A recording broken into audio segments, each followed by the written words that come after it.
मैं जीके का फिर से 15 क्वेश्चन लेकर के आया हूँ और मैं पहला क्वेश्चन मैं आपको बता दूं। भारत का कुल क्षेत्रफल कितना है? भारत का कुल क्षेत्रफल कितना है तो मैं आपको बता दूं, भारत का कुल क्षेत्रफल है 3,28,700 किलोमीटर। 3,28,700 किलोमीटर कुल क्षेत्रफल है भारत का। और क्वेश्चन नंबर 2, क्षेत्रफल की दृष्टि से भारत का विश्व में कौन सा स्थान है? क्षेत्रफल की दृष्टि से भारत का विश्व में कौन सा स्थान है तो मैं आपको बता दूं, 7वां स्थान है। और क्वेश्चन नंबर 3, विश्व के संपूर्ण क्षेत्रफल में भारत का कौन सा हिस्सा है? विश्व के संपूर्ण क्षेत्रफल में भारत का कौन सा हिस्सा है तो मैं आपको बता दूं, 2.4% है। 2.4% है। और क्वेश्चन नंबर 4, विश्व की जनसंख्या में भारत का कौन सा हिस्सा है?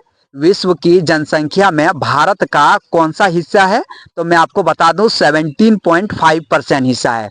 17.5% हिस्सा है।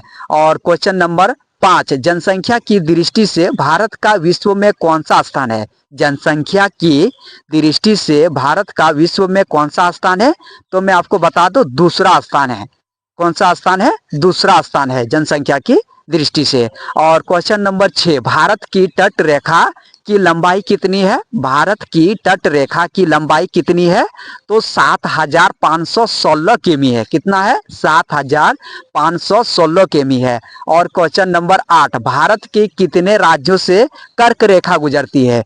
मैं बता दूं फ्रेंड, भारत के कितने राज्यों से कर्क रेखा गुजरती है तो मैं आपको बता दूं, कुल 8 राज्यों से गुजरती है। कुल 8 राज्यों से कर्क रेखा गुजरती है।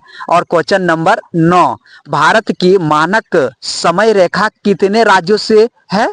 भारत की मानक समय रेखा कितने राज्यों से है तो मैं आपको बता दूं, 5 राज्यों से है। और क्वेश्चन नंबर 10, भारत में सबसे पहले सूर्योदय कहाँ होता है? भारत में सबसे पहले सूर्योदय कहाँ होता है तो मैं आपको बता दूं फ्रेंड, अरुणाचल में होता है। अरुणाचल प्रदेश में होता है सबसे पहले सूर्योदय, अरुणाचल प्रदेश में होता है। क्वेश्चन नंबर 11, भारत में सबसे बाद में सूर्योदय कहाँ होता है? भारत में सबसे बाद में सूर्योदय कहाँ होता है तो गुजरात में होता है। और क्वेश्चन नंबर 11, कर्क रेखा और मानक रेखा दोनों एक दूसरे को कहाँ कटती है?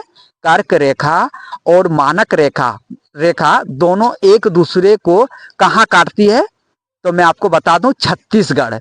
कहाँ काटती है तो छत्तीसगढ़।